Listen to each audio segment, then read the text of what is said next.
ਤਾਂ ਉਧਰ ਭਾਰਤ ਦੇ ਸਿਆਸੀ ਇਤਿਹਾਸ ਦੇ ਵਿੱਚ ਹੁਣ ਇੱਕ ਹੋਰ ਵੱਡੀ ਘਟਨਾ ਸਾਹਮਣੇ ਆਈ ਹੈ।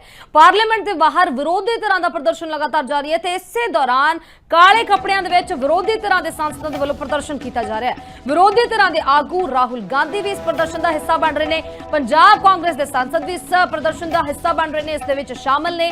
ਪਾਰਲੀਮੈਂਟ ਦੇ ਬਾਹਰ ਇਕਜੁੱਟ ਹੋਏ ਵਿਰੋਧੀ ਧਿਰਾਂ ਤਾਂ ਤਸਵੀਰਾਂ ਵੀ ਨਜ਼ਰ ਆ ਰਹੀਆਂ ਨੇ ਜੋ ਅੱਜ ब्लैक डे मना रही है कांग्रेस पार्टी। हमारा प्रोटेस्ट अलोकतांत्रिक है। लोकतंत्र में सबसे बड़ी चीज क्या होती है? फ्रीडम ऑफ एक्सप्रेशन और right to protest, peaceful protest. इसमें कुछ अलोकतांत्रिक बात नहीं है। अलोकतांत्रिक ये है जो यहाँ इस सदन में हो रहा है, जो सड़कों पे हो रहा है। सदन में आप चर्चा नहीं करते, एलओपी को बोलने नहीं देते, ऑपोजिशन लीडर्स को बोलने नहीं देते, वो बोलने के लिए उठते हैं, आप चुप कर लेते हो। स्पीकर साहब खुद कह रहे हैं कि मुझे सरकार से पूछना है कि आप लोग डिस्कस कर सकते हो कि नहीं। ये क्या है? ये लोकतंत्र बचा ही नहीं है, सिर्फ आप ही पूछ रहे हैं मैडम ये क्वेश्चन। ਤਾਂ ਇਸੇ ਖਬਰ ਦੇ ਉੱਤੇ ਵਧੇਰੀ ਜਾਣਕਾਰੀ ਦੇ ਲਈ ਮੇਰੇ ਸਹਿਯੋਗੀ ਰਵਨੀਤ ਨਿਊਜ਼ਰੂਮ ਤੋਂ ਲਾਈਵ ਜੁੜ ਚੁੱਕੇ ਨੇ। ਤਾਂ ਰਵਨੀਤ, ਕਿਸ ਤਰੀਕੇ ਦੇ ਨਾਲ ਹੁਣ ਇਸ ਪ੍ਰਦਰਸ਼ਨ ਨੂੰ ਦੇਖਿਆ ਜਾਂਦਾ ਹੈ, ਕਿਉਂਕਿ तमाम ਜੋ ਕਾਂਗਰਸ ਲੀਡਰ ਨੇ ਵਿਰੋਧੀ ਧਿਰ ਹੈ ਕਾਲੇ ਕੱਪੜਿਆਂ ਦੇ ਵਿੱਚ ਨਜ਼ਰ ਆ ਰਹੀ ਹੈ ਤੇ ਕੀ ਕੁਝ ਏਜੰਡਾ ਲੈ ਕੇ ਆਈ ਹੈ। ਹਾਲਾਂਕਿ ਕਿਤੇ ਨਾ ਕਿਤੇ ਰੋਸ ਜੋ ਲਗਾਤਾਰ ਜ਼ਾਹਰ ਕੀਤਾ ਜਾ ਰਿਹਾ ਹੈ। ਬੀਤੇ ਸ਼ਾਮ ਬੀਤੇ ਕੱਲ ਵੀ ਜੋ ਤਸਵੀਰਾਂ ਆਈਆਂ ਸੀ ਉਸ ਤੋਂ ਬਾਅਦ ਅਜਿਹਾ ਪ੍ਰਦਰਸ਼ਨ, ਕੀ ਕੁਝ ਕਹਿਣਾ ਹੈ?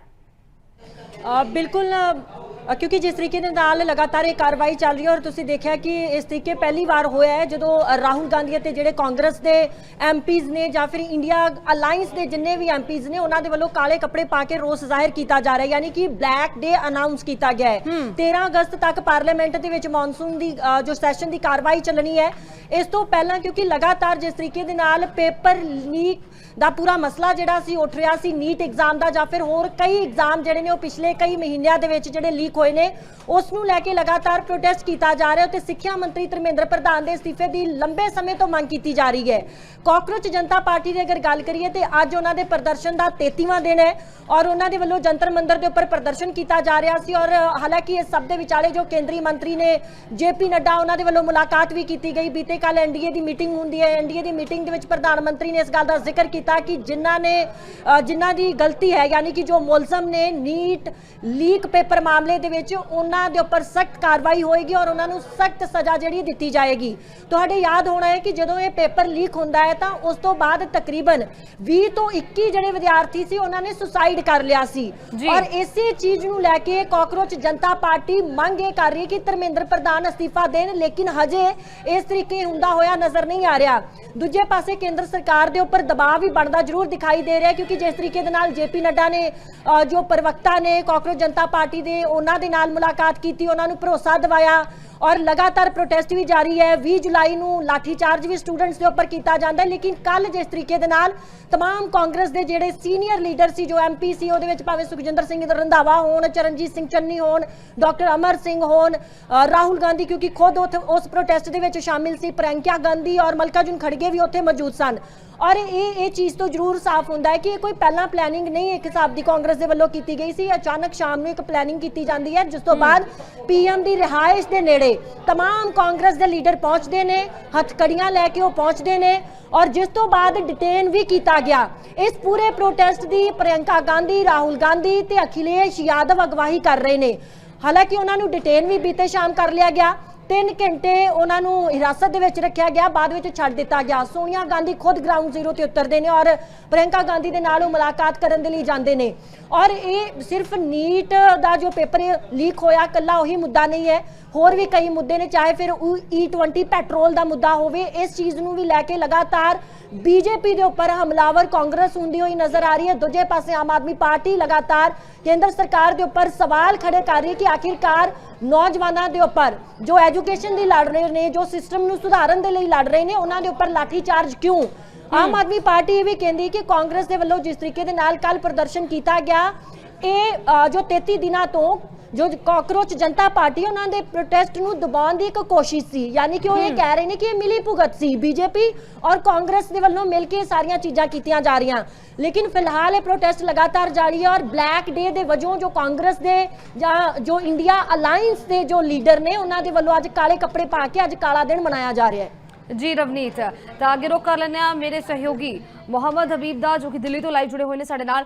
मोहम्मद, क्या कुछ जानकारी है जिस तरीके से अब ये प्रदर्शन किया जा रहा है काले कपड़े पहनकर सदन की कार्रवाई में जो ये तमाम मंत्री पहुंचे हैं, किस तरीके से जो अब माहौल वहां पर बनता हुआ नजर आ रहा है?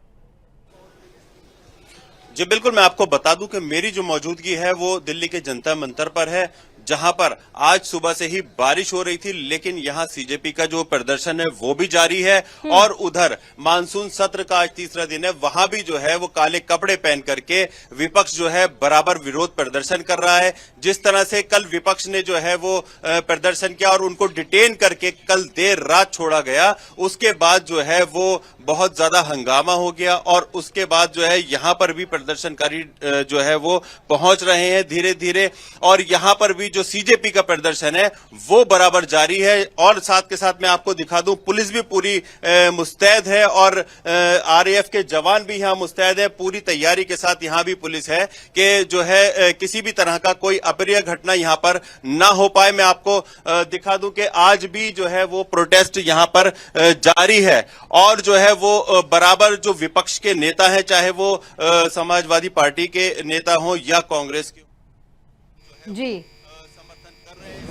अगर कोई आदमी काम करता है तो उनके जो मेंबर पार्लियामेंट है उनके साथ खड़े रहते हैं। आरोप है कि अपने मेंबर पार्लियामेंट को केजरीवाल ने भेज दिया बीजेपी में। ये तो केजरीवाल साहब ज़्यादा बताएंगे कि क्यों, क्या वो गए क्यों, ऐसे आदमियों को भराना क्यों है। हमारे कांग्रेसी हैं, कमिटेड हैं और जो मेरे ख्याल सालों साल चल रहे हैं वो, उनकी फैमिली कभी किसी ने ऐसी। क्या हुआ जो पंजाब से आ रहे क्या उनका किसान आने वाले हैं दिल्ली आज?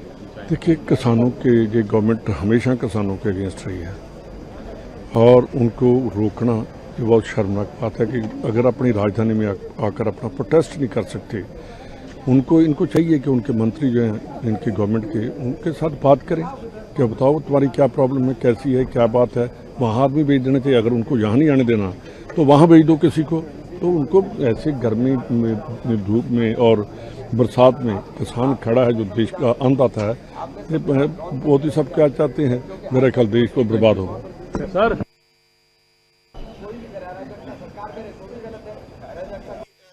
देश में बच्चों के भविष्य से जुड़ी हुई बात है, ऐसे में अपनी जो क्षेत्रीय राजनीति उसको लेकर नहीं आना चाहिए। ये बच्चे हैं जो देश के भविष्य हैं, आगे बढ़कर कुछ करेंगे। ऐसे में इसलिए मैंने किया था क्योंकि यह सरकार तो निर्दयी है, इससे सुनना तो है नहीं। इसने एक नंबर का इतिहास दुनिया भर में रचाया है। गजनवी ने जितना नहीं लूटा इतना इन लोगों ने राम मंदिर में लूटा। गजनवी लेके मध्य एशिया में गया था, ये कहां लेके गए, आरएसएस मुख्यालय में या बीजेपी मुख्यालय में, किसी को मालूम नहीं है। महंगाई इतनी कर दी जितना किसी को पता नहीं है। यह भी कभी न भूतो न भविष्यति था। उसी प्रकार से 152 पेपर लीक हुए जो आज तक नहीं हुए, यह भी इतिहास है। और जिस प्रकार का लाठी चार्ज इन्होंने किया बच्चों के ऊपर, ऐसा अंग्रेजों भी ने भी नहीं किया था जो नरेंद्र सरकार ने बच्चों के ऊपर किया है। और ऐसे में राजनीति करना उचित नहीं है, इसलिए मैंने वो ट्वीट किया था और मेरे दिल की बात थी, क्योंकि मैं स्टूडेंट्स के साथ हूं। मैं खुद इतना बड़ा हो चुका हूं लेकिन अभी भी मैं अपने आप को स्टूडेंट समझता हूं। बच्चे भी तो हैं जिन्होंने रिपोर्टर्स पे अटैक किया, हमारे रिपोर्टर को पीटा भी किया, असॉल्ट भी किया। आपको लगता है वो वायलेंस ठीक था? नहीं, ऐसा कीजिए ना, आप लोग भी सच्चाई दिखा दिया कीजिए, तो फिर कभी कोई आप लोग के ऊपर असॉल्ट नहीं करेगा। ਤਾਂ तमाम तस्वीरां लगातार सामने आ रही ने किस तरीके ਦੇ ਨਾਲ ਭਾਰਤ ਦੇ ਸਿਆਸੀ ਇਤਿਹਾਸ ਦੇ ਵਿੱਚ ਇੱਕ ਹੋਰ ਵੱਡੀ ਘਟਨਾ ਦਰਜ ਹੋ ਚੁੱਕੀ ਹੈ। ਜਿਸ ਤਰੀਕੇ ਦੇ ਨਾਲ तमाम ਕਾਂਗਰਸੀ ਸੀਨੀਅਰ ਲੀਡਰ ਪਹੁੰਚੇ ਹੋਏ ਨੇ। ਰਾਹੁਲ ਗਾਂਧੀ ਤਸਵੀਰ ਦੇ ਵਿੱਚ ਨਜ਼ਰ ਆ ਰਹੇ ਨੇ, ਅਖਿਲੇਸ਼ ਯਾਦਵ, ਪ੍ਰਿयंका ਗਾਂਧੀ, ਸਾਰਿਆਂ ਦੇ ਵੱਲੋਂ ਜੋ ਇਹ ਕਾਲੇ ਕੱਪੜੇ ਪਾ ਕੇ ਪਹੁੰਚੇ ਨੇ ਪਾਰਲੀਮੈਂਟ ਦੇ ਬਾਹਰ ਇਹ ਖੜੇ ਨੇ। ਤਾਂ ਵਿਰੋਧੀ ਕੁਝ ਇਸ ਤਰੀਕੇ ਦੇ ਨਾਲ ਹੁਣ ਇਸ ਨੀਟ ਪੇपर ਮਾਮਲੇ ਦਾ ਵਿਰੋਧ ਕਰਦੇ ਹੋਏ नजर आ रहे हैं। किसी बिल्ली खंबा नोचने वाली स्थिति में खड़ी हुई है, चौराहे पर खड़ी है, उसको समझ नहीं आ रहा किस रास्ते पर जाए। बुद्धि उनकी भ्रष्ट हो गई। केवल एक ही रास्ता है कि दिल्ली की सरकार से इस्तीफा दे दे, नहीं तो जनता इन्हें अपदस्थ करने का काम करेगी। जिस तरीके से दिल्ली की सड़कों पर छात्रों पर लाठियां चली, आंसू गैस के गोले चले, बहनों के कपड़े फाड़े गए, और उनके समर्थन में जब सदन में हम लोग अपनी बात रखना चाहते हैं तो सरकार यहाँ सुनना नहीं चाहती, विपक्ष पर आरोप लगा करके सदन की कार्यवाही स्थगित कर देती है। तो मजबूरी में हमारे नेताओं को, पीडीए के जननायक आदरणीय राष्ट्रीय अध्यक्ष जी को राहुल गांधी जी के साथ, नेता प्रतिपक्ष के साथ प्रधानमंत्री आवास पर बैठना पड़ा और वहां जिस प्रकार दुर्व्यवहार व्यवहार किया भारतीय जनता पार्टी के इशारे पर नेता प्रतिपक्ष के साथ, हमारे नेता को जबरन कपड़े पकड़ करके उनको बस में ठूसा गया। वो लोकतंत्र को शर्मसार करने वाली घटना है। प्रभु श्री राम का धन गबन इन्होंने किया है, किसानों को इन्होंने परेशान करके रखा है, छात्र नौजवान परेशान नहीं है, देश का आम जन इनसे मुक्ति चाहता है। और बीजेपी को नहीं, सत्ता से बीजेपी स्वयं हटती है तो फिर जन प्रदर्शन करने का काम करेगी। लेकिन सर आम आदमी पार्टी को तो ये प्रोटेस्ट जो है वो रास नहीं आया। तो आम आदमी पार्टी कह रही है कि जो कांग्रेस जनता पार्टी का प्रोटेस्ट है उसको कमजोर करने की ये कांग्रेस की साजिश है। नहीं पता नहीं। एसीपी से मिलने जा। हेलो दोस्तों, सबको मेरा नमस्कार। आज मैंने आपको बहुत अच्छी खबर देने के लिए ये मैं आपके साथ आया हूँ और मेरे साथ पंजाब के मुख्यमंत्री भगवंत मान साहब भी हैं, वो भी 1 मिनट में आपसे बात करेंगे। खबर ये है कि पंजाब के हमारे सरकारी स्कूलों के बच्चे 881 बच्चों ने नीट का एग्जाम क्लियर किया। नीट का पेपर कितना मुश्किल होता है और सरकारी स्कूलों के में गरीबों के बच्चे पढ़ते हैं। पहले हमारे से पहले 2022 में 100 से भी कम बच्चों ने नीट क्लियर किया था। इस बार 881 बच्चों ने नीट का एग्जाम क्लियर किया है। रिक्शे वालों के बच्चे, मजदूरों के बच्चे अब डॉक्टर बनेंगे, उनका भविष्य अच्छा बनेगा। आप सोच के देखो कि एक रिक्शे वाले का बच्चा जब डॉक्टर बनेगा तो अपने पूरे परिवार की गरीबी दूर करेगा। तो मैं उन सभी बच्चों को बहुत बहुत बधाई देना चाहता हूँ, उनके पेरेंट्स को बधाई देना चाहता हूँ। आम आदमी पार्टी सबसे ज्यादा जोर शिक्षा पे देती है। हमें लगता है जब तक शिक्षा ठीक नहीं करेंगे तब तक देश की तरक्की नहीं हो सकती। 75 साल में किसी पार्टी ने, किसी सरकार ने शिक्षा पे इतनी तवज्जो नहीं दी जितना आम आदमी पार्टी दे रही है। हेलो दोस्तों, सबको मेरा नमस्कार। आज मैंने आपको बहुत अच्छी खबर देने के लिए ये मैं आपके साथ आया हूँ और मेरे साथ पंजाब के मुख्यमंत्री भगवंत मान साहब भी हैं, वो भी 1 मिनट में आपसे। डॉक्टर भीमराव अंबेडकर ने कहा था कि शिक्षा शेरनी के दूध जैसी है, जो भी उसको पिएगा वो दहाड़ेगा। तो डॉक्टर भीमराव अंबेडकर का सपना हम पूरा कर रहे हैं और पंजाब के सरकारी स्कूलों के 881 बच्चों ने नीट क्लियर किया है। मैं सबको बधाई देना चाहता हूं, उनके पेरेंट्स को बधाई देना चाहता हूं जो सुबह 3 बजे की, सुबह 4 बजे की घंटी लगा के अपने बच्चों को जगाया, पढ़ने के लिए उत्साया। तो पंजाब नंबर 1 बन रहा है। आम आदमी पार्टी की सरकार है। अरविंद केजरीवाल जी का जो सपना था कि पूरे देश को शिक्षित करना है, शिक्षा सबसे बड़ी चीज है। तो शिक्षा में पंजाब का रिजल्ट जो है वो बहुत ही कमाल का है। सबको बधाई। और मैं यही कहना चाहूंगा कि ऐसे ही हम पंजाब में, क्या पूरे देश में हम चाहते हैं हमारे बच्चे पढ़ें, लिखें और बड़े बड़े ओहदों पर, बड़े बड़े पदों पर पहुंचे गरीब का बच्चा। क्योंकि ये लाल कार्ड, पीला कार्ड, हरा कार्ड गरीबी नहीं खत्म कर सकते। ये रोटी तो दे सकते हैं शाम की, लेकिन इनसे गरीबी दूर नहीं हुई। गरीबी दूर तब होगी जब आपके बच्चे शिक्षित होंगे। आपके बच्चे जब डॉक्टर बनेंगे, 50-50, 1-1 करोड़ के पैकेज पे वो IIT में एडमिशन लेंगे, बड़ी बड़ी कंपनियां उनको हायर करेंगी, तब जाके जो है तो देश जो है वो विश्व गुरु बनेगा। बहुत बहुत धन्यवाद, बहुत बहुत मुबारकबाद।